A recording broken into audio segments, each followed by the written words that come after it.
Welcome back to another week of The Vantage Point, where we allow you to peek behind the curtain of some of the greatest minds, to know how they think, how they speak, how they interact, but most importantly, how they view the world, in hopes to inspire Nubians all across the globe to see their lives, to see the world from a different perspective, a different vantage point. So we bring on different thinkers, different scholars, philosophers, theologians, linguists, historians, professionals that have traveled many different paths, but they all come here to the vantage point to share with us some of the tools necessary to awaken and liberate ourselves as a collective. Now, today's conversation is not our first conversation centered around this topic, but it is always prevalent and it's a necessary discussion for us to have. Most people don't want to talk about their relationships. They just won't do it. But it's these very relationships that has molded our past, that is shaping our future, and that will determine where that's shaping our present, I should say, and determine where our future and what our future will consist of. So we have to have a conversation about it. That's how important relationships are. Now, most people won't have the conversation because to show you who I'm with or who I was with is to also reveal aspects of myself to show who I am. So for this discussion, we're going to bring in an expert. We're going to bring forth our guest for today, who is a psychologist, a psychotherapist, and a relationship coach, Brother Hugh Mayers.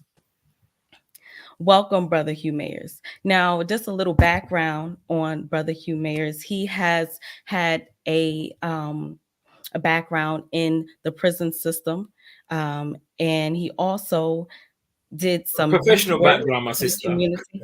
I'm sorry. Professional background, that is. Yes, a professional background. Oh yeah, he wasn't. No, okay, yeah. Let's get that straight. He like I wasn't locked up. I was helping the inmates. Yes. Okay. Let's be very clear. Let's go back. Brother Hugh Mayers is a psychotherapist. He's a relationship coach with over 15 years of experience. So this is his experience. And he started his journey in the field of work in the youth prison system on suicide watch. He has become a psychological educator in secondary schools, working closely with teenage people. So I hope that cleared it up. For sure, for sure. I hope that cleared it up. So welcome, Brother Hugh Mayers. How are you today? I'm good. I'm good. Pleasure to be here, my sister. Thanks for the invite. Good. Yes, it's a pleasure having you. So I'm just intrigued to know from your perspective, right? Because you're sitting at the other side of the table. And so before we get deep into questioning, just to see how the process is for you, you have people coming to you, you're sitting with people all day, you're in their heads and their relationships and their lives. And so how is it on your side of the table, sitting with couples that has to talk about the other couple right in front of each other, talk about each other right in front of each other, and now you're sitting at it looking at it from your side. So what is that like? In truth, sister, it's inspiring. Yes, it's hard work. At times it's very challenging. It can be, um, dare I say, explosive, right? Confrontational. But the aspect of coming out the other side, helping people to make a breakthrough, um, is really special. And it's an honor to be trusted by people, whether in terms of couple counseling, couple coaching, or just individual psychotherapy. People trust you and take you on that journey, allow you to be with them on that journey. So it's an honor. But sitting on the other seat, I think I'm left inspired if I'm able to make that change or facilitate that space. Mm-hmm. Now, how easy is it for you to be neutral in that type of situation? Does your man code kick in when listening to the guy's side, or how does that work? How easy is it for you to just stay neutral and listen to both parties? I'm able, I believe, as best as I can professionally to be neutral. But in terms of how I feel, I do check in with myself. And it isn't, sometimes it's a man code, and I'm like thinking, wow, feminism has done a real hatchet job. True. And then sometimes I'm like, whatever happened to chivalry? Whatever happened to being a gentleman? Whatever happened to being brave as a man? To be vulnerable and share how you feel. So I I'm aware of my own bias because they exist within me, but I try to, as best as possible, mitigate that with the techniques that we use, and you know, Hmm. try and Okay. ground and not bring my stuff into the into. Yes. So a little more detail on what you just said, right? Because I think it's important. Although I have some other questions, I think what you just said is very important. What do you see when it comes to feminism? And then you also said that with men, it's like you don't see the vulnerability or the ability to express oneself. So can you speak a little bit about both of those? Because I think that is something important to hear. Yeah, when I say feminism has done a job, it's just something that I observe sometimes that I'm I'm totally in the mindset that it's clear that the male is not like the female and the female is not like the male. Like we are created, we do exist, we do show up differently. We have different physical physiology, and with that Mm. comes hormones, and with that comes psychology, and with that comes adaptation to culture, Yes. folkways. And so we're not alike. We're very complementary, I believe, when we able to strike a deal, when we're able to communicate and get in the right groove. There's nothing like it. Yes. The song Yeah. says from Omar, there's nothing like this when it's working, when we get it right. Yeah. Um, That's the it literally creates life and sustains life, because there's one thing creating life, but in a hostile environment, you're not really sustaining that life, right? So when we're um, on our best foot forward, we're really um, you know, bringing the magic, and that is something special. But then there's something about the era that we live in which it would seem that women are encouraged to deny the feminine uniqueness and to be as much like men as possible, or to prove worth or equality. There's a kind of argument for sameness, and that does that element. That's not the only element, but that does sometimes make relationships, marriage, seem very, very challenging, because you have two bulls in one pen, so to speak. I don't know if you're familiar with that phrase, I'm but that's not, a but that's phrase, the first time for me. Yes. the phrase that they that we use in the Caribbean, called two bulls can't live in one pen. And it's Mm, you get the idea, the metaphor for the two masculine energies in that small space. That is, mhm, it doesn't really work out. And so what happens is, sometimes if there's a female that is too strong, I'm going to use that word, nice loaded term, too strong, then mhm. sometimes the male becomes effeminized. Okay. I hope everyone's taking notes. That he's starting off right, and I always have my pen. So we're going to circle back around to some things. Now, speaking of exactly what you're saying, and then the masculine energy that comes into play in these relationships, it just reminds me of how we have become such a broken people, right? Surviving the African Holocaust, which has been a continuous fight for our people on a mental, physical, spiritual, and emotional level. So, what would you say is the biggest dilemma as it pertains to relationships? I think that we've lost some social capital in our family structure. Mm, Um, the elders are they available like they were generations ago, where we're able to consult and get counsel from elders, and elders of not angelic, not perfect, but just elders with wisdom, elders that can help us to um, broker the peace. That sometimes, the long haul, the long term, the marriage, the long relationship, the committed relationship, this is hard work. There's downtimes. There's many victories, right? But there's downtimes. And do we have that, as I said, that social capital of those wise ones that we can lean on, that can help mhm, us to steer these challenging chapters? Like when somebody says it's going to be all right, but this is how it plays out sometimes, young one. Like, be aware, A, B, and C, and just be cool. mhm, Do we have mm. that social capital? I don't know if we have that in abundance like we maybe did yesteryear, if we did in the past. So what we might Okay. have now is, we've got elders, we've got people we can consult, but people Mhm, who have been traumatized and carrying their own trauma, and sometimes try to live out vicariously through the ones that come for advice, mm, almost like a chess piece, like weaponized, and living out my anger or my unresolved issue through this young brother, for example, and giving him the advice, sending him to war, not sending him to broker a peace. but Mm, sending it back to war. So yeah, I think that is definitely something that is a big challenge, a big problem, something that mm, we face, I think, yeah, in diaspora as Nubians, definitely. right. I also don't know if you've noticed our inability to bond, right? So, what I really want to ask you is, as a relationship coach that has been able to see the breakdown of the Black family structured home in a successful relationship, what would you identify as being the catalyst for creating a strong bond, a true connection with one another, opposed to what you would identify as people having issues with each other? What would you say that to be? What I mean in terms of the ingredients of a strong bond. Yeah, and a strong, because we don't have any bonds or connections anymore. People get together, they break up. So what do you see in a successful relationship to be that Oh, bond? okay, okay, Mhm. yes, yes, yes, yes. I think that there's a level of issue of trust, right? That is not available at times, and I'm not even talking about before I get to trusting the other person. I always question people: do you trust yourself? Mm, This need to control or this fear of attachment because this fear of being hurt is like you do. You know, I'm going to question your trust to allow somebody else in. mhm, And life mhm, is not perfect and there are no guarantees. And should it go wrong, you are going to be okay. It might be painful, it might be difficult, it might be challenging, right? There's elements of the unknown. As human beings, we like the known, we like the predictable. And if the unknown makes us often back up, but it's these type of adventures, you know, they have these fables, these stories, right? But they talk about dragons and monsters and things of this nature. But these are based on human archetypes and journeys that we have to go on, right?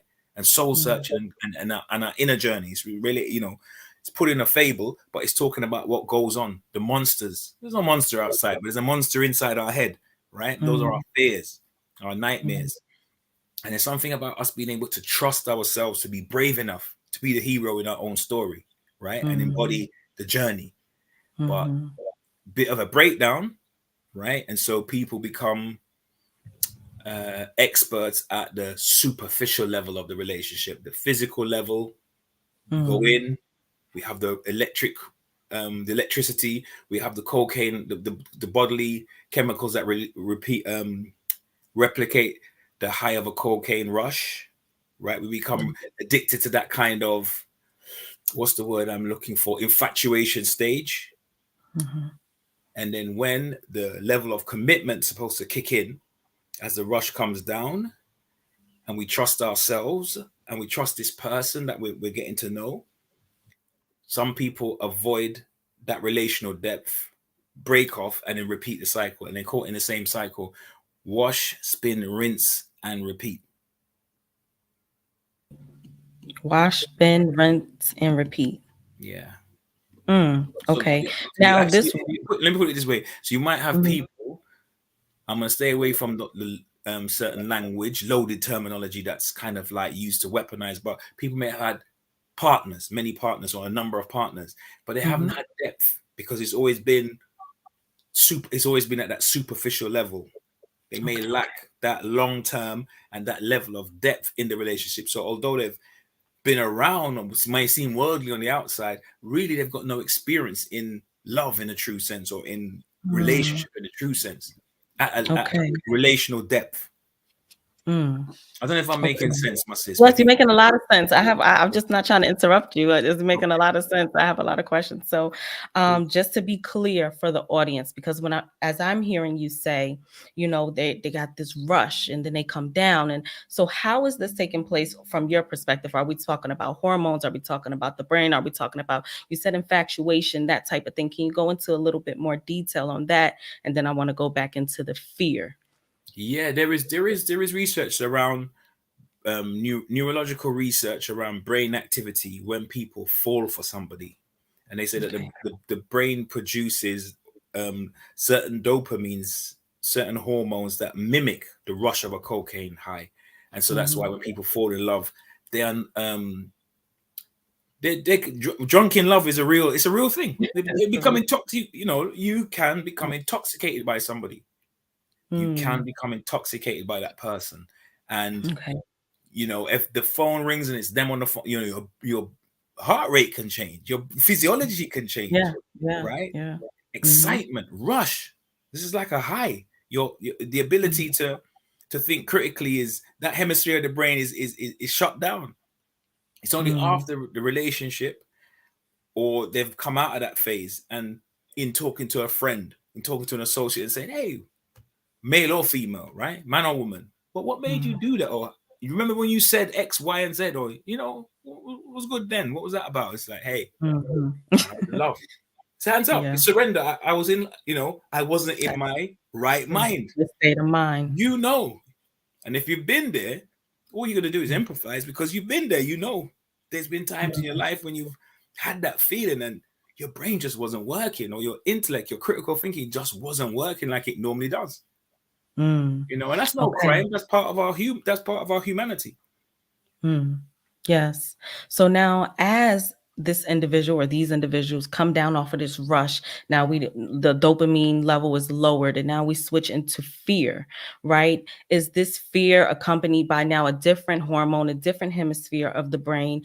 And now, are they fearful of the results of the relationship? Are they fearful of themselves and how they, project themselves in the relationship? When you say fear, what are you talking about? And I hope I didn't throw too much at you at one time, but we can take it piece I'm by gonna piece. try and unpack that. So the research is talking about the bodily chemicals, right? These hormones, really, what they call it, homeostasis. It's gonna return to its normal, Balance. resting rate, Mhm. yeah. But for the person who's at the high, that can feel like a crash. Like, what's wrong? Like, I don't get those butterflies anymore. I don't get that sensation. Is there something wrong? There isn't anything wrong. That's Mm, normality. That's life. And what's supposed to kick in is the tutelage from the culture, right? The what do you call it? The folkways, the norms of the culture are supposed to kick in, the responsibility, the level of commitment, the things that I've seen modeled around me that's been consciously absorbed, watching my elders and watching older people, older folk, different folk, and also the things that have gone on unconsciously. But again, informing, you know, cultural norms and behavioral norms and expectations. But then again, the fear is, now I'm going in deep. Now this is real. Now this is real vulnerable. I'm like an onion. I'm taking off layers and really exposing myself. There's something exposing yourself physically. That's one thing. That's one level of vulnerability.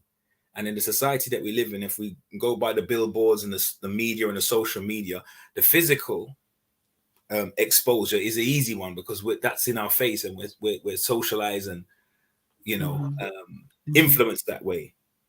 Especially in this, Okay. I wouldn't even say West, in this Greco-Roman culture, it's a lot about nakedness, and there isn't anything wrong with the human body and nakedness, but everything has a context, right? And Right. sometimes when something is overdone, the beautiful can become obscene. It's like, maybe a little Mhm. bit of sugar is good for you, but you eat sugar all day, it can kill you literally. Right. Um, Right.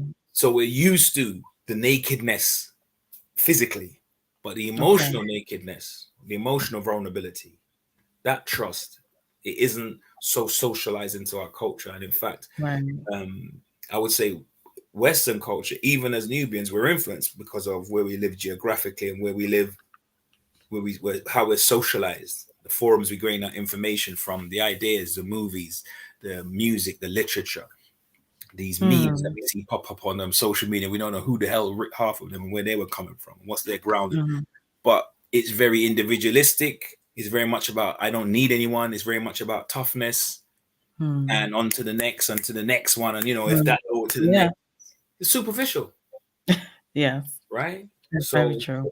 you're not really being wired or Mhm. initiated into a way of being in where, you know, that means something to me. Mm, That fracture troubled me, right? And I need to be accountable for maybe my contribution to that. Instead of just calling mm, my ex a narcissist, which is kind of easy, right? Catch all.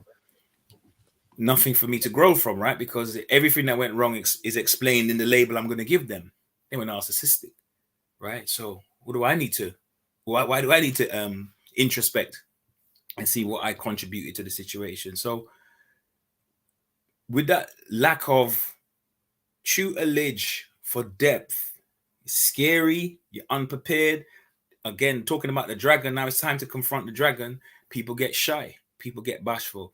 And so, like I said, we go back to that wash, spin, rinse, and repeat. They find a way to self-sabotage, self-destruct, and exit. Okay. Exit themselves. Okay. Yeah. I love something that you just said, and I hope the audience caught it, right?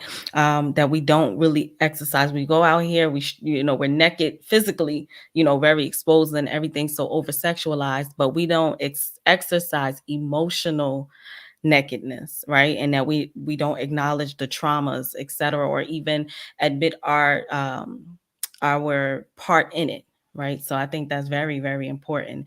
And so, have you ever counseled couples that engage in these unhealthy behaviors and they see it to be normal? Behaviors in relationships towards each other, but they see it to be normal. And have you seen, what is the most frequent behavior that you have seen to be unhealthy practices? I think no, the most common, and it's a very much a.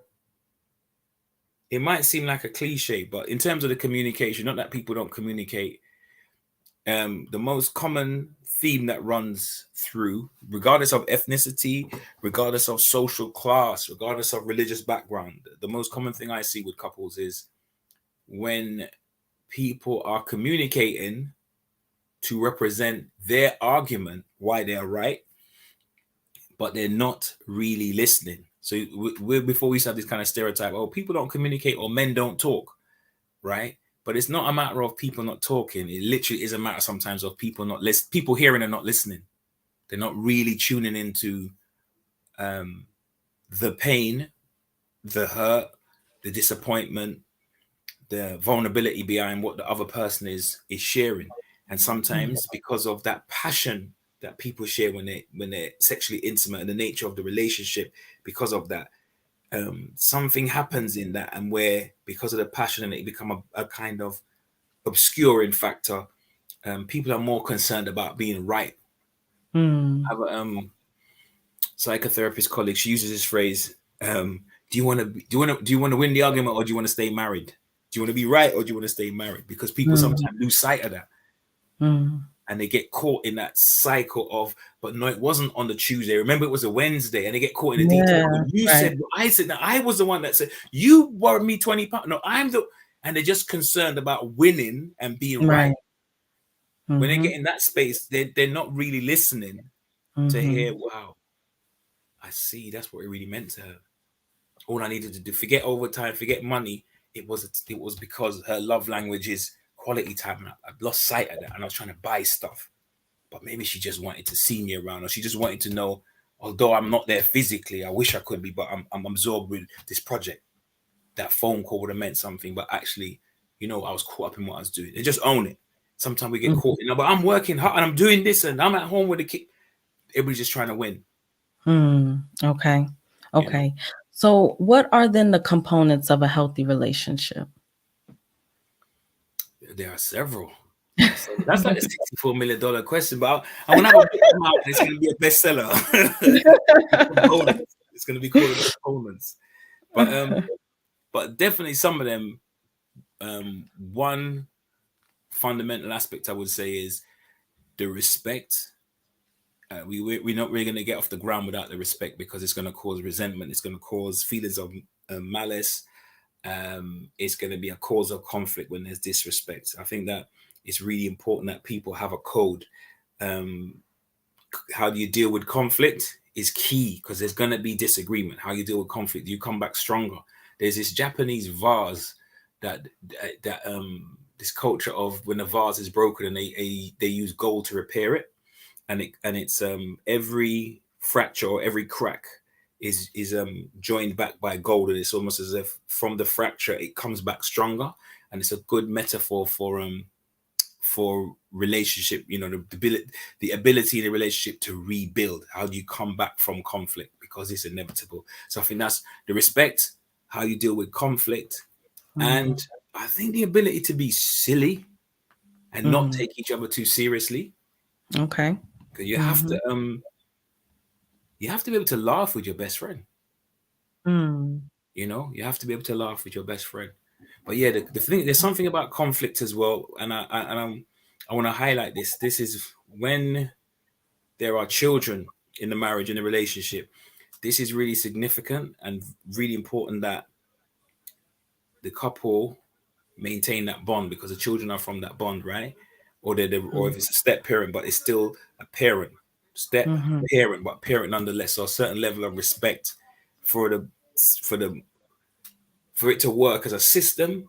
They need to respect each other in front of the children, and Yeah. Sure. certain things shouldn't be shared in front of children. Certain um, conflict and difference is not the concerns of children. You, you, Mm-hmm. you, you are, where's my dad's soul? But when it came, my mom and dad were married, and certain conflict is not my business. It's not for me to have an opinion Mm-hmm. of I'm riding with mum on this one, or I think that it's not my business. It doesn't Mm. concern. I'm a child of this union, and so I'm not even supposed to know. And in fact, the way that Right. the elders operated, there was many things that you didn't really know about. It used to be that way. They couldn't Yeah, even be in the room at the time, and now everything is just so exposed to the children, the youth. You know. yeah, yeah. Mm-hmm. Because it can become a problem. I know it's out of there's different reasons why this happens, but just I'm going to give you a random scenario of a mom who is having conflict with her husband, but Mm-hmm. sometimes through frustration, she may things seep out to the children, or she may mention things to the children about the dad, or your dad hasn't done X and Y and Z and A and B and C. So his masculine authoritative images is kind of like chiseled away, right? Mm-hmm. And mom sometimes weaponizes the kids or seeks comfort in the kids and sharing certain information with the kids, and there's this friendship with the children, should I say, kids with the children. But when there's a crisis, and now mom says, the wife says, hey, this is what's going on with the children. Your son has done this, or your daughter's, I need you to go and speak to her. His credit, you spent all his credit. He's got no Right. Right. credibility, but now you want him to sail in and save the day. So Mm-hmm. it's When you really, already dissolved the respect. Mm-hmm. exactly. So this loose lips sinking ships is a reality. Yeah. Mm-hmm. So we Yeah. have to be, and it can work in the opposite as well. But there's something about, I'm gonna come back to feminism, this kind of like undermining of masculinity and masculine archetypes, and then but not really thinking um of the long term, the big game consequence. He's Right. annoying. He's doing certain things that's rubbing me the wrong way, right? Mm-hmm. The mom is thinking that, and that's Mm-hmm. fine. And she's entitled to feel that way. And she's entitled to confront him at the right time and to challenge him and to hold him accountable.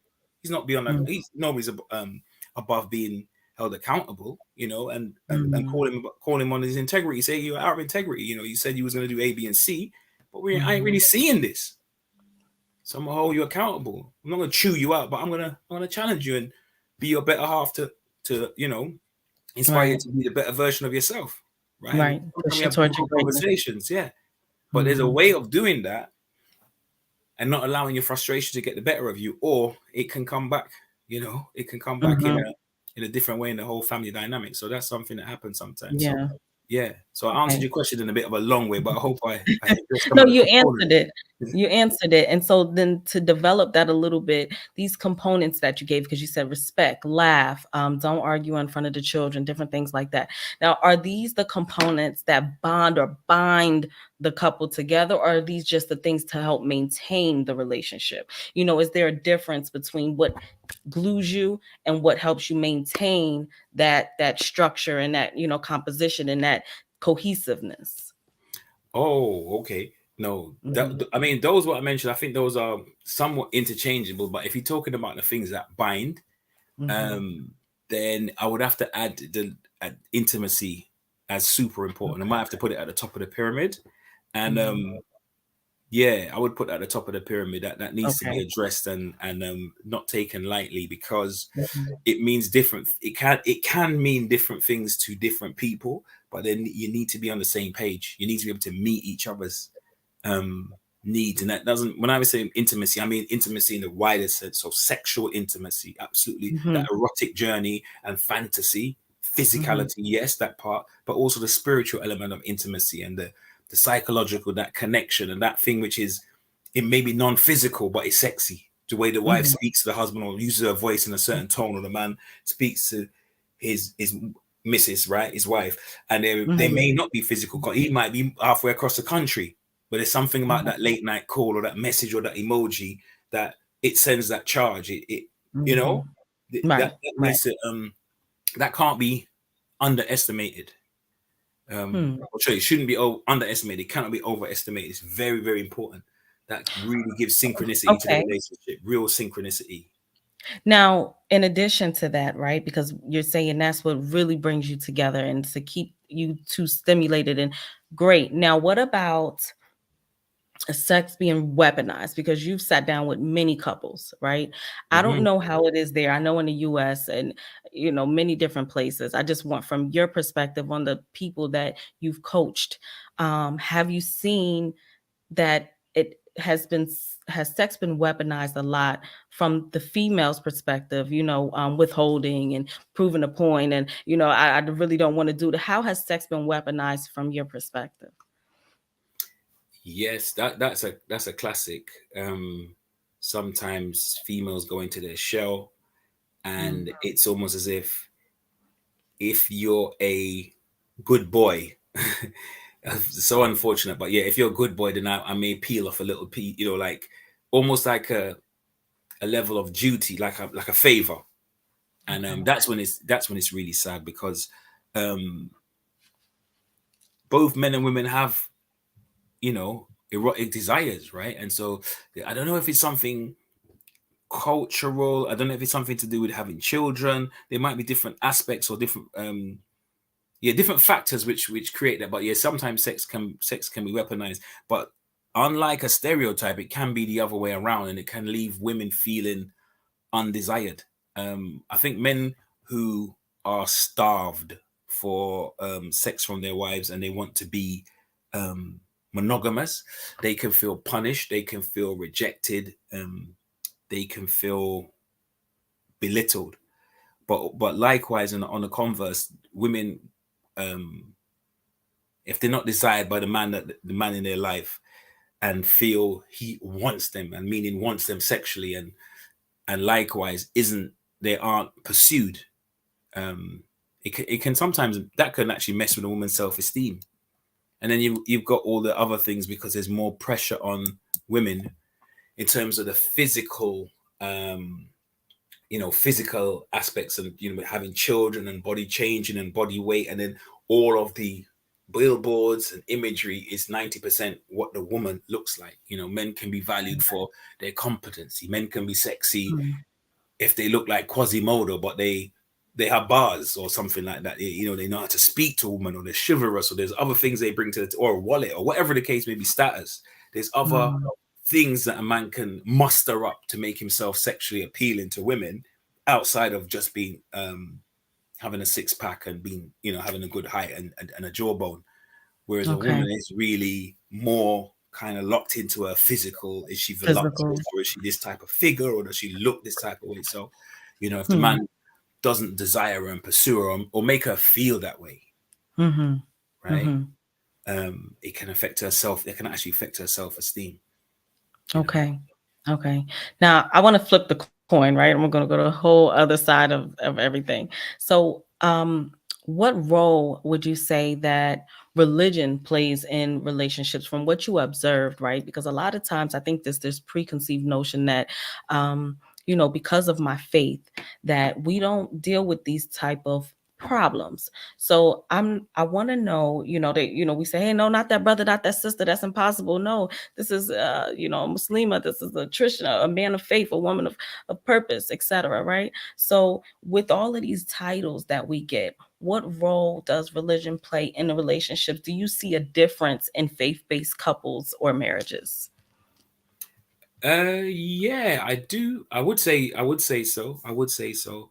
I do a lot of work in the Islamic community, but I work with couples from various backgrounds, and yeah, religion is sometimes informing the story, or sometimes it's the other way around. I think sometimes it's as people, we have our wants, our desires, our preferences, our likes, our dislikes, but then we might codify it, or tried to qualify it based on, because the Bible says this, but really I came to that conclusion, or that I'm trying to use the Bible or the scripture or whatever, whatever religious philosophy is, to kind of like direct and play out where my where I'm really coming from. So I'm not sure if I can say it's religion causing people to be this way. I'm always suspicious about that. When I'm puritanical, and for this reason, as a modest Muslim, I don't want to put it out there.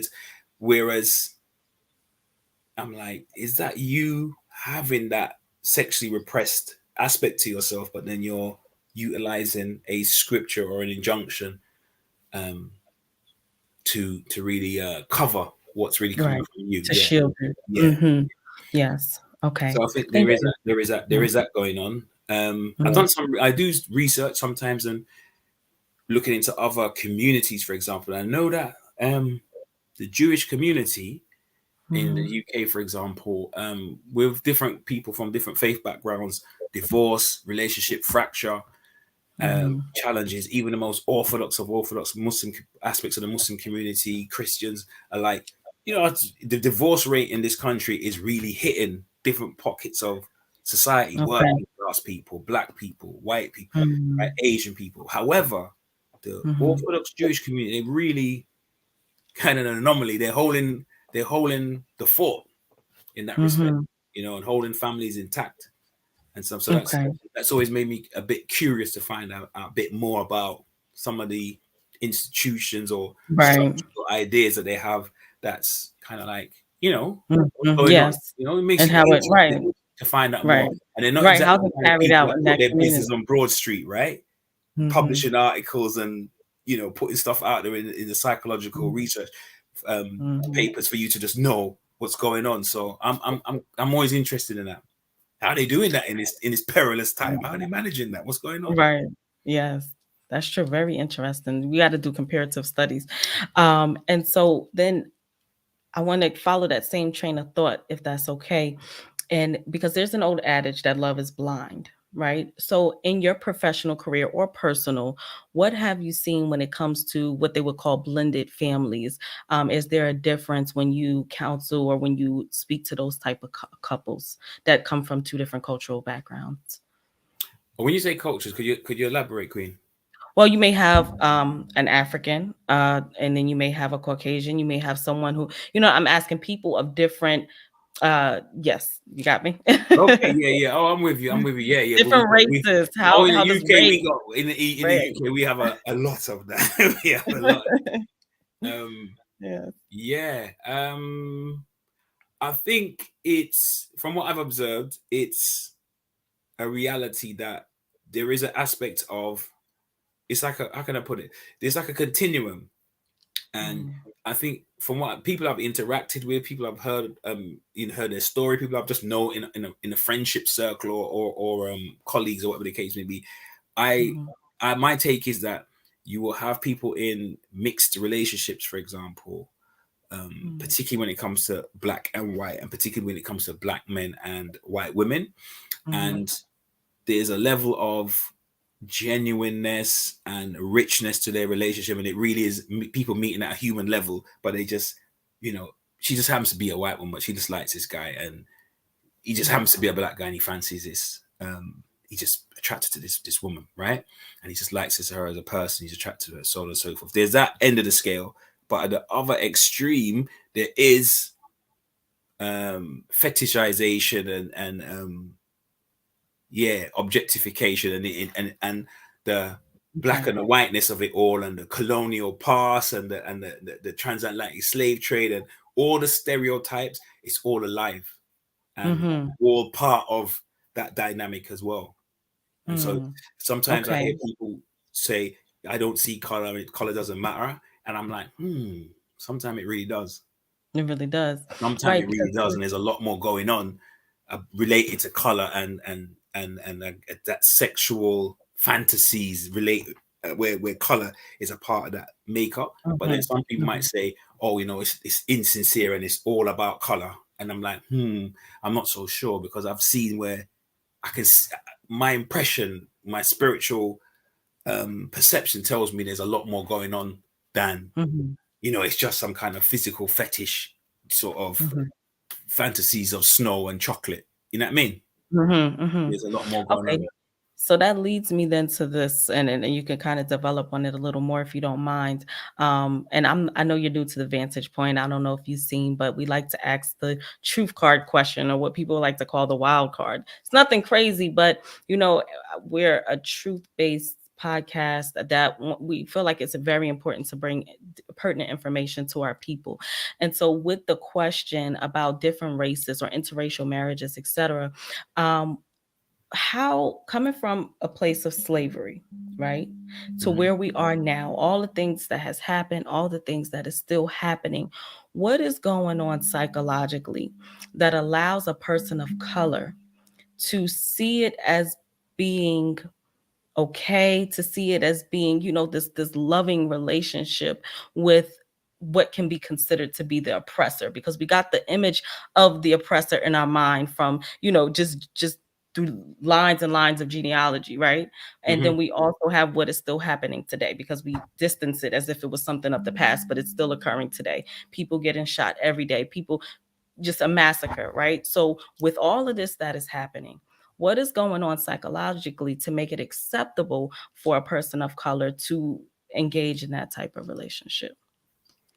Yeah, I think you have both camps. You have the camp of, I'm an individual, I'm on this journey, and I only have Mhm. one shot, right? On this thing we call life. I'm only going in one direction. And should I like somebody or desire somebody from whatever race or however the circumstances is, I'm gonna do that because I'm an individual. I'm not thinking on a group level. I'm not thinking about what this means Okay. socio-historically, psychosocially, socio-economically, you know.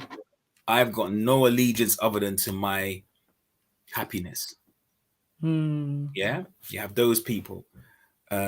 You have mercenaries psychologically. You have mercenaries where it's as if, and this is what the one that really sticks in my throat. This is the one that gives me a lot of difficulty to contest with, even as a professional.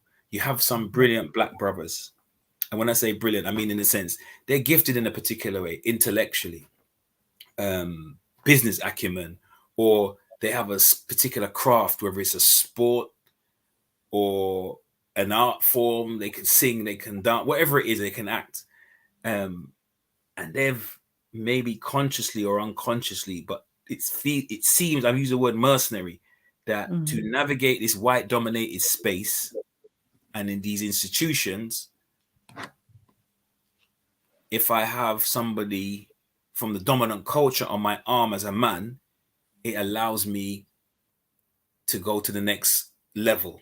Then if I had a queen by my side that looked like me, um, I might only get to the fifth floor. But if it's a building with 6 floors, I can get to the penthouse if I have somebody from the dominant culture on my arm. And I'm not sure if they make this consciously or unconsciously, but there's something going on a psychological level which makes me use the term mercenary.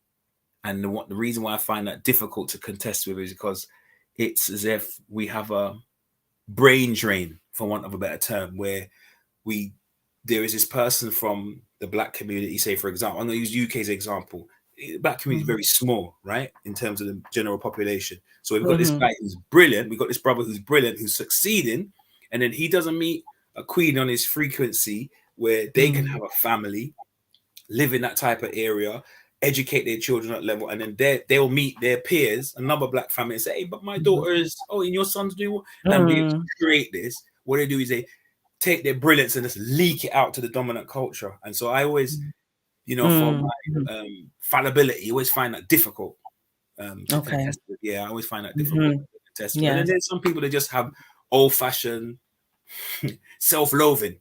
Yeah, all Mm. the negative stereotypes that we've been bombarded with and drilled Yeah. into us, that's been beaten Mhm. into us, that's been bullied into us, mocked, laughed, used power politics, economic boycott, or policies, whatever it is, but it's being pushed into us. And so we just don't have that level of dignity and self-love. Then some people Mhm. go that way for those reasons as well. So there's that element as well. Right. Right. Brother Hugh Mayers is bringing the heat Okay, so we're gonna get ready for a quick commercial break. You just have a chance to absorb everything that's being said today. We really appreciate you coming on today. We're gonna take a quick break. You are tuned into the Vantage Point. We'll be right back.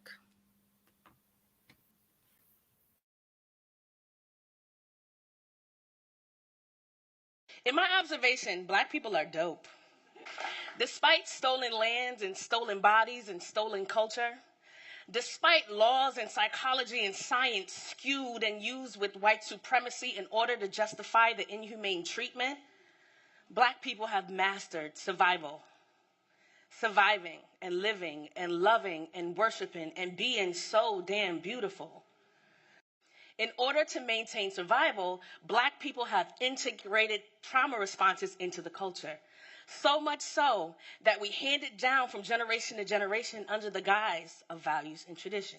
Trauma responses are a physiological reaction in response to a perceived harmful event, a threat, or a threat to survival. When you are in a constant state of survival, your body cannot regenerate and rest, leaving more room for illness, mental, physical, and spiritual illness. Black people, there is trauma in your traditions and illness in your trauma. Healing black people and for a mindset shift from surviving to thriving.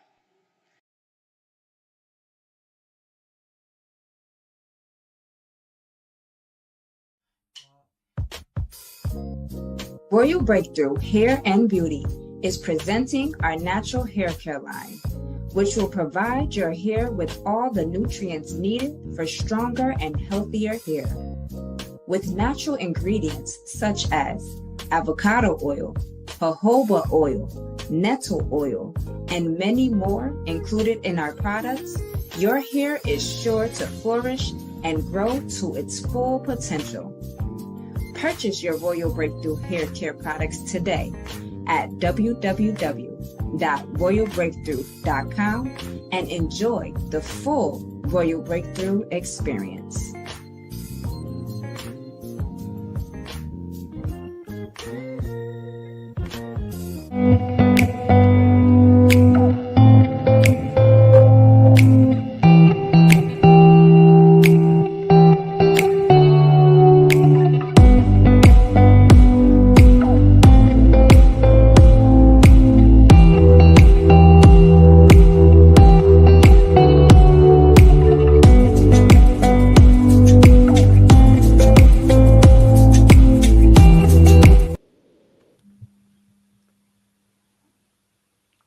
Welcome back. Welcome back to the Vantage Point. We want to thank all of our listeners for tuning in today for another week.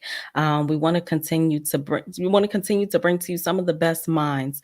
And so we're here again with Hugh Mayers from the UK, and he's just sharing with us some of his experience and just very, very important information for us to hear just from the lens of different people around the world. This is not just America. This is not just Bahamas. This is not now we're in London and we're getting the same information. So it says that our Black experience is pretty consistent, right? So Mm. I would like to start back just to give you an idea of where I would like to take it, if that's okay. Is some relationships have boundaries set by either the person's principles, moral standing, even religious beliefs or way of life. Right. And when your boundaries are sound, like really sound, it keeps you in a safe zone because it determines what is beneficially prohibited or what is beneficially permitted. Right. And other relationships is almost like bondage, like why, what are you doing? Where are you going? It's like you're almost enslaved, if a person can feel like. So Mhm. when we say Mhm. bondage, we don't necessarily mean, and I wanted to be clear on that word, we don't mean, tying up or restraining a partner. That's not just what it means in a provocative sense of the word.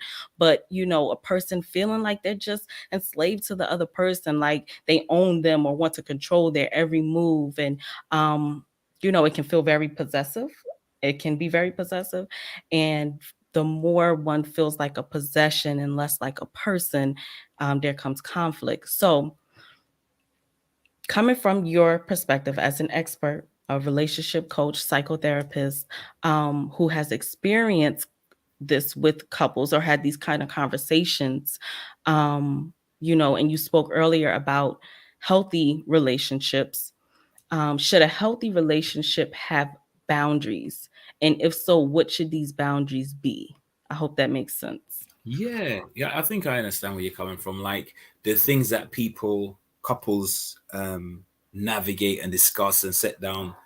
Um, Sometimes it's implicit, and sometimes it has to be discussed openly, articulated about. For example, the idea of having friends of the opposite sex or gender, and if so, the level of friendship. Does that mean having a coffee date with for example, if is my wife okay with me having a coffee date with a female colleague alone, or an old friend, or is that not cool and that is not acceptable? And likewise, that cannot happen the other way around. You know, so this type of thing in terms of boundaries, yeah, I think they're important, and I think people have to accept. I don't know if there's so much as a universal right or wrong as much there is what works for one set of people may not work for the other. Like, hey, I got no problem, you know, and you know, she doesn't mind her husband staying overnight and long distance trips and stuff like that, and that's fine because she can work with that. But for another woman, that would be too much, or these kind of things are a deal breaker, or they're red flags, or whatever the case may be. And I think there's one thing that sometimes people miss is with regards to boundaries, is that especially when it's boundary related to the opposite sex, for example, it isn't always a case of the fear is infidelity. Sometimes it's just the idea, just the discomfort that may elicit, or I may choose as a man to set certain types of boundaries, not because my better half doesn't trust me, but I know she will feel a way about it. So for that reason, I won't do X, Y, or Z, or have this type of relationship, or I'm not going to have a friendship with my ex, or whatever the case may be, because my wife would, you know, she's not going to say anything about it, but I know she feels a way about it. She doesn't like it. So a consideration for her, this is what I'm going to do. So I think these are the type of boundaries that people have to, like I said, navigate, have an understanding, and be comfortable. You know, be able to talk about these. Sometimes it's the underbelly of the relationship. There's no cocaine high. There's no rush from this thing, but this is because you already came down, right? Keeps the foundation strong. You know, keeps the foundation strong. But are we saying that different genders have different boundaries, right? Because you know, you may have a boundary, like you said, that you may not want your husband staying out, but is it fair to say that the boundaries should be different for each gender, or is it more like, you know, if this is the boundary for me, well, it's the same thing for you? I know you hear that a lot. So yeah, that's a very interesting question, because on one level, as men, we can almost be, well, she said this, so it's not, if she can do that, then I think it's only fair, right? And sometimes it's almost like we're saying equality, right? Equalness, sameness. And then another time it's like, no, but it's not really equal. It's not the same. Just even the way we met, I approached her first. Just by the way we met, I had to initiate the first date. Just by the way we met, I'm not going to say, let's go Dutch. You know what I mean? It's fine when you're a student. That might be fine when you're a certain age group, right? There's a certain context to that. But when you're a man of a certain age, you're supposed to lead, right? And this is if you're pursuing a woman in a serious way. It's a different hookup culture. It's got its own, you know, that's got its own. But we're going to put that to the side because that's something else, right? It's interesting discussion, different analysis for a different time.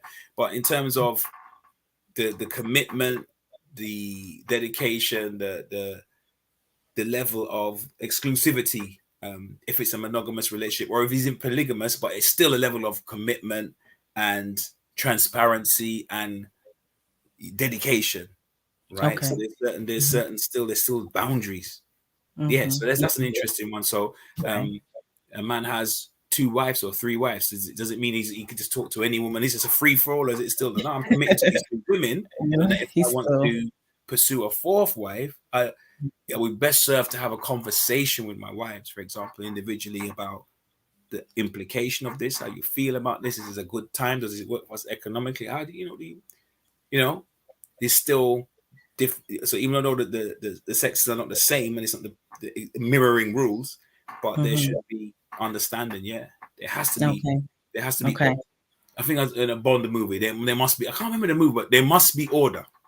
It must be order. Okay. Yeah. Now you said a word and you opened up a door, but I'm not going to take that door because that's going to lead us down a long path. So I'm hoping we could get you back and talk about those type of boundaries and that type of relationship, because that's where, it's a lot of conflictual conversations when it comes to that, polygamy specifically. So we'll circle back around hopefully at another time. But I always find it very interesting. So from a psychological perspective, what does it mean for a person to have space in a relationship? Is it a red flag, or is it healthy measures for one to think? How should we look at that? My understanding is that there's a level of coming together, and there is a oneness, right, in the relationship, right? I'm just going to use the word marriage, right? Okay. Whether people have a ceremony or they're just committed and so they're together as man and wife, but there's a marriage, right? So there's a level of coming together and a oneness, right? But for psychological health and well-being, there should be a level of having your own space or your own thing, and that could be the simplest of things. That could be the simplest of thing of the husband and wife work together in a business, so they spend a lot of time together because of work as well as at home. But he needs to go to the gym, or she needs to go and get a fringe trimmed, or get her curls done or something. But like where they break off and spend a little bit of time away. It's healthy, right? To have a minute, to themselves. Okay. Yeah. So in that sense, space, and that's different from the space of when there's tension. And as opposed to working through the tension, right, we invent words like "I need space," "I need some time," and that that can be challenging, because it's, do we need to resolve this, or this is, I'm not coping right now. So there's a difference between we're taking a time out just to let it cool down because it's getting too heated, change things up a little bit, or is there I'm running away from the conflict, I need space, because they are different things. There's an agreed, you know what, we're going through some heavy stuff at the moment, and we're gonna meet back at the rallying point, right? But it's kind of getting hot. We're not getting anywhere right now. It's iron hitting iron. So we're gonna take a minute and we're gonna reconvene. Now, is that sometimes a healthy option if there's so much conflict, and we know we don't want to encourage to have toxic homes and toxic relationships, etc. So is there a point where you would encourage, especially to when you're speaking to your counseling people, I should say, is there times that you encourage, hey, listen, maybe I need a couple of months off. Maybe you need to see if this is going to work for you guys, because it's been a long time and it's just not seeming to have any type of harmony. So is there ever a time where you go past the work it out stage and say, hey, it may be more advantageous for you to take a break? I would never advise a couple to do that personally, but I would never discourage them if there's something that they've communicated and then they're navigating, and I wouldn't say they shouldn't do it, but I would never suggest it as an option. When I was talking about taking a time, I was more talking in the context of the married couple. It's been heated recently. There's big stuff going on, and so we're not gonna resolve this problem in one conversation. Okay. Sometimes it gets heated, so what it means is that we're gonna park that. Yeah, we're gonna come back to it, but we're gonna park that. And I might be around the place, but I'm doing my weight training in the garage downstairs, and she's upstairs on the phone to her mum, and we're kind of in the same space, but we're far away from each other. And tomorrow evening we're gonna catch back up again. And, you saying give it a day. Yeah, give it a day. I mean, in that sense, and we're chiseling away, but we're not gonna sort of come to a conclusive answer to this thing, and it's all resolved in one sitting. So while we're going at it, it's not, it's not going anywhere. A certain period of time, You can imagine when you're talking about things that are really intense and you're speaking about it for a certain period of time. After that, the only thing coming at this next point is fight and insults. So we kind of got Right. to that point now. Right. Let's park it. We reached that level. Let's Yeah. we We'll go pump the home brakes. and We'll we'll reconvene. reconvene. Let Yes. the water cool back down again, and we can come again. In that kind of context, yeah. That kind of thing. Okay. So then how does one obtain that balancement between attachment and space, and not feeling like just because a person needs time, and it doesn't have to be due to an argument. Someone may just need time and they're like, okay, I just need time to think. Or I may be the type of person based on my personality where this is the best space that I can put myself in sometimes. So how do you say one obtains that balancement to not feel like it's offensive or something wrong or what did I do? Or no, is it a natural thing that maybe that person may need that? Or how does one separate the two from it being a negative experience to something natural?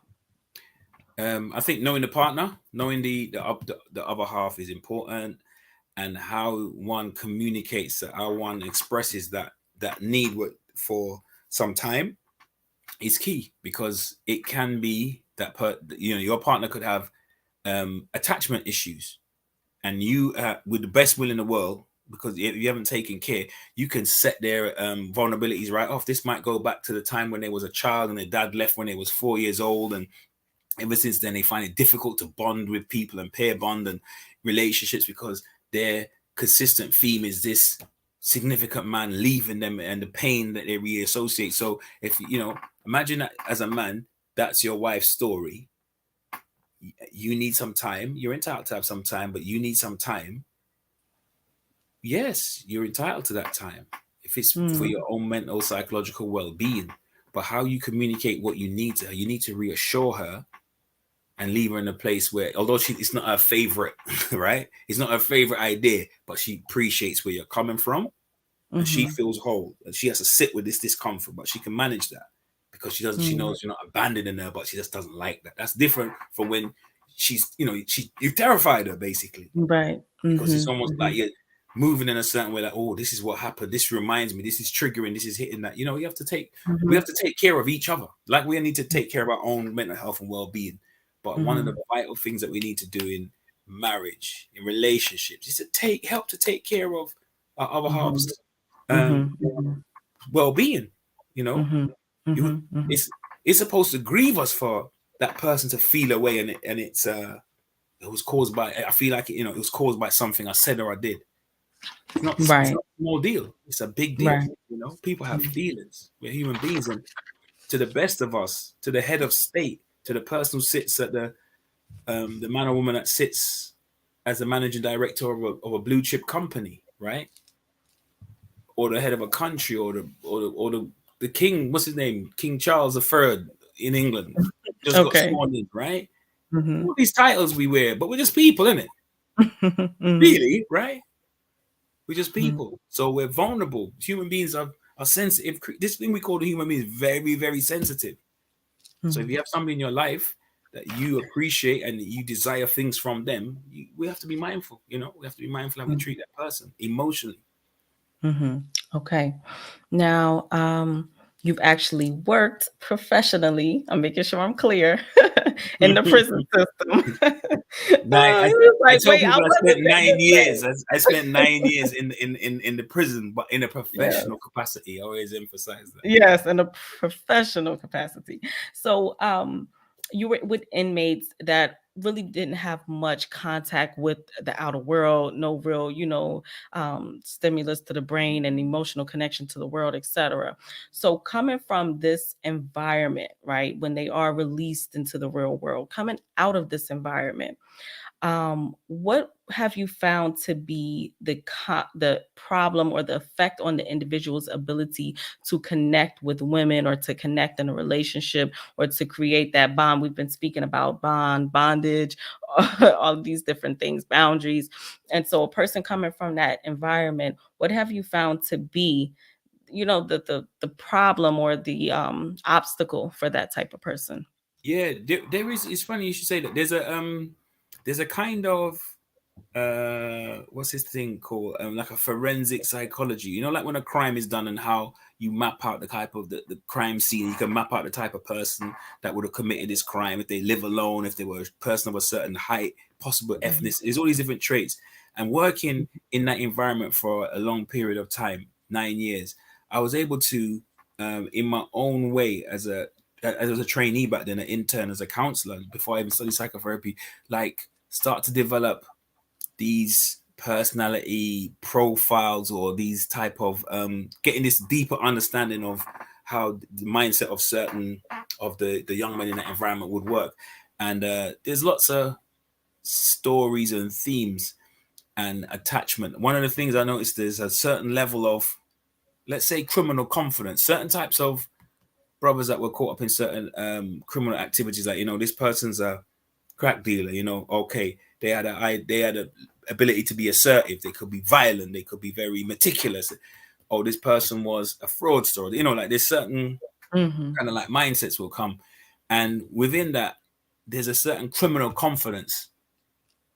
I always noticed that these guys would get lots of visits from lots of girls. So in terms of the average young man of their age, they may be more outgoing or more risk driven. So they're not afraid to approach. They're not inhibited in that way. So they you know, in other words, they don't have a problem in attracting women. But in terms of sustaining relationships, it becomes back to the superficial, because there's a lack of trust. Sometimes there were young men that were exposed, and this is one of my conversations, where they were exposed to certain things sexually with women at a very young age, or females at a certain age. And so, although they were still teenagers, sometimes like 19 and 20, but the amount of things they had seen had left them with a certain perception of women in general, because of the few women that they had interacted with in a certain context. And so it was a trust issue that they had in terms of you know, having deeper relationships sometimes with women. Never an issue in attracting women, but having issue of, ooh, can I trust her? Okay. Now we're nearing the end of the segment, so I'm gonna just ask you just a couple more questions. And I'm encouraging everyone watching and those who will watch tomorrow and the day after. There was a commercial that was played for an event that is taking place on May 20th. It's called Revamp, right? And I believe you'll be speaking. Am I right? You'll be speaking there. I was invited by Dr. AJ to Okay. partake. So we have Hugh Mayers, which will be speaking at the Revamp event. And so I don't want to give it all away right now. I want to encourage you to attend that event, where he can, you know, go into things, especially from a trauma perspective, because, you know, that's where we're coming from. So I'm going to ask just 2 more questions, or 3 more questions, if I may, and then we're going to have everyone come out and send, if they comment below, you can comment with your question. And perhaps we can take that into the Revamp event and see if you know, it's accepted and reviewed. And so you just spoke about the inmate, right? And so I wanted to know also, besides the trust issue, do they require more attention, or do they become more distant? I think that's a big part of it. Distant as in connection with women? You mean the connecting relationship wise, that they vibrate at a kind of superficial level, or keep women at a certain distance? Right, like distant, yeah, because, you know, sometimes you have solitary confinement, right? Different things like that happen. You have lockdowns, you have things where you don't have to connect in those type of ways, especially to a female, because you're with all males all day. I get So you. are they more distant, or do they require more attention, more love, more, you know, I think the latter. I think the latter. Okay. Sometimes the kind of conversations you would even just overhear if you're in a section and there's somebody speaking to their girlfriend, or they've asked you as a member of staff, can you help them to connect with this person? I don't have enough phone credit, but if you could. And the type of role I had, it wasn't a disciplinarian. It was more, oh, this person's stressed out, so I go and speak to them and chill them out. So sometimes I would be able to give somebody an extra phone call in a back office, or, you know, this type of thing. And so sometimes they became ultra sensitive. I think it was a thing like, if you're out in the real world as a young man and there are issues, you can access and move around and distract yourself with other women. You know, you're having problems with this girl, hey, you can go to a club next week and meet somebody else, or you meet somebody in the street, or you. But if you're confined, you're quite in a limited situation, and so you can become more. They become like ultra attached. I phoned her twice and she didn't answer her phone, and so then the human mind fantasies can overtake, and imagination can be a best friend and invent great things. Like imagination we can Yeah, create monsters in our minds, right? that's the truth. Yes, Yeah. yes. Okay. So yeah, no. So Yeah. they can become. I think they became ultra attached. It was like Oh. the romantic love, or the kind of Freudian way, became like the mom. Symbolically, she became the mom, Mm. and that phone Opposed call to- or that letter or that visit is nurturing. That's I'm true. being breastfed. I'm being sustained with this Mm. this femaleness. Her femaleness is Mm. keeping me going through this locked upness. And when she don't Mhm. turn up on a visit and I don't get fed, I don't get the Mhm. breast, I can go insane. I can go and wreck my room or Mm. something like that, because Mm. that need, Mm. the infantile set side of the person starts to come to the Mhm. surface, right? Wow. Yeah. Okay. Yeah, that's a great answer. Thank you. And so, lastly, what I'm going to ask you is, should two people who are dealing with trauma, because most people are coming from some trauma somewhere, right? It's there, whether they acknowledge it or not, it's there. So, two people who's dealing with their own trauma, should they coexist in a relationship? And do you recommend they work through their trauma together, or should a person work through their trauma first and then find someone who it may not, have so much effect by it, and then, create and develop from there? That's a good question, because I think there's a, how can I say, our self-awareness and our being healed is more of a journey than it's a destination, Okay. right? And so we're never going to be perfect, right? And we're going to always have issues as human beings.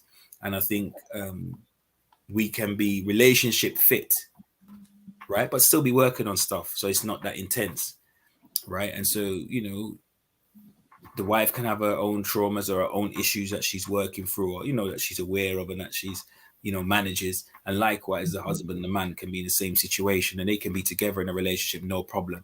But sometimes when it's from a recent relationship and it's unresolved, it's raw, Mm-hmm. or Mm-hmm. um it's causing a person issues in their daily life. It's Mm-hmm. coming up in the workplace or in their place of study, or it's showing out in their social familial relationships. Then that person might not be relationship ready. Mm. For them to partner up with somebody else is going to Okay. be a madhouse. Okay. Yeah. Okay. Hmm. So Okay. So, okay, thank you so much for your time. Before we go, one, we want to again encourage everybody to come to Revamp, but we want to give you the opportunity to let people know if you have anything coming up with in which they can support you, any projects, where do they reach you, where do they find you? If you can give your information, this is your time.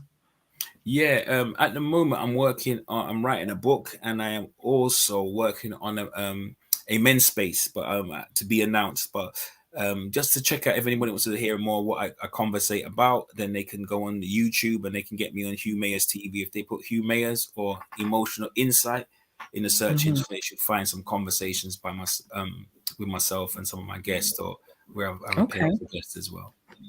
Okay, thank you. So everyone, you heard it.